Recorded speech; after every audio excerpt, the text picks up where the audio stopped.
నిఖిల్ జీవితంలోకి కావ్య వచ్చాక మొదటిసారిగా నిఖిల్ అయితే ఉగాది సెలబ్రేషన్లో పాల్గొంటున్నారనే చెప్పాలి. అంటే ఎప్పుడు కూడా ఇద్దరు కూడా జోడీగా జంటగా ఉగాది సెలబ్రేషన్లు పచ్చడి తింటూ చాలా ఆనందంగా మంచి రుచులను పంచుకుంటూ ఆనందంగా గడిపేసేవారు ఈ జంట.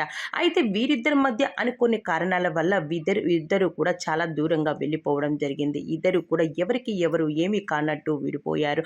అయితే వీరిద్దరి మధ్య మనస్పర్ధలు ఉండడం అయితే నిజమే, కానీ ఆ మనస్పర్ధలు మరింత దూరం చేసేసాయి అనే చెప్పాలి. అయితే వీరిద్దరూ విడివిడిగా ఉంటూ ఎవరి జీవితాల్లో వారు బిజీగా మారిపోతూ వారి జీవితాన్ని అయితే లీడ్ చేస్తూ వచ్చేస్తూ ఉన్నారు. మరి ఈ జీవితంలో వారు లైఫ్ అయితే గడిపేస్తూ ఉన్నారు, కానీ ఒకరి కోసం ఒకరు తలుచుకుంటూ చాలాసార్లు ఎమోషనల్ అవుతూ ఉన్నారు.